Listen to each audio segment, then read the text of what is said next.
जोडिने र विस्तार हुने जापानी भाषाको जीवन। सुपरमार्केटमा खोजेको सामान नभेटिएमा,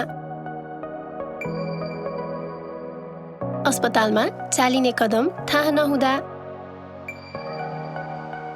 स्टेशनमा कुन रेल चढ्दा ठिक हुन्छ त्यो नबुझ्दा, त्यस्तो बेला कसरी जापानी भाषामा सोध्दा ठिक हुन्छ, कसरी व्याख्या गर्दा ठिक हुन्छ। जापानी भाषामा हुने समस्या चाहिँ तपाईको जीवनशैली अनुसार फरक हुन्छ। यो जापानी भाषाको अध्ययन साइटमा हुनुभएको अभिनेता होजोजीलाई जापानी भाषा सम्बन्धी उहाँको अनुभव सोधियो।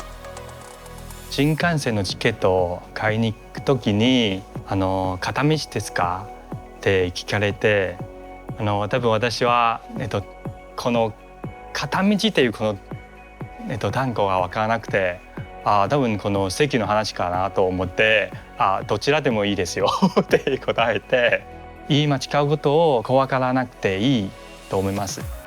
間違えたらこの片道っていう単語をもうちゃんと覚えてます。失敗から学ぶということです。 बनेको साइटबारे उहाँले महसुस गर्नुभएको कुरा सोधियो। 動画を、見ていただいていろいろこの一番ベーシックの日本語を勉強してどんどん日本人の方にこのコミュニケーションできるようになってきてその後にどんどんこの日本人と友達になってもっと難しい日本語を、習得できるじゃないですか。はい。 これは一番ベーシックとしてすごくいいと思います。 जापानमा बस्ने विदेशीले अनुभव गर्ने जीवनको अवस्थामा ध्यान केन्द्रित गरिएकोले तपाईलाई पर्ने समस्याको समाधान गर्नको लागि चाहिने जापानी भाषा सिक्न सक्नुहुन्छ। पहिलो पटक जापानी भाषा सिक्ने व्यक्तिको लागि जापानी भाषाको अक्षर, आवाज जस्ता विशेषता, जीवनमा धेरै प्रयोग हुने कुराकानी गर्ने तरिका लगायत त्यसको वाक्यको बनोट पनि परिचय दिएको छ।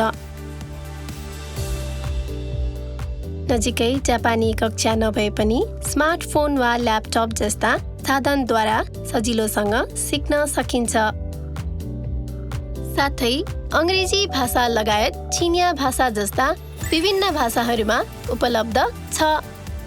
अझ धेरै विदेशीहरूका लागि अबदेखि अझै बुझ्न सजिलो र राम्रोसँग भाषाको क्षमता बढाउने जापानी भाषाको अध्ययन साइट बनाउने कोसिस गर्छौं, जहाँ भएकाहरूले पनि अनि जो कोहीले पनि एक्सेस गर्न सकिने जापानी भाषाको अध्ययन साइट चाहिँ जोडिने र विस्तार हुने भन्ने शब्दले खोज्न सकिन्छ।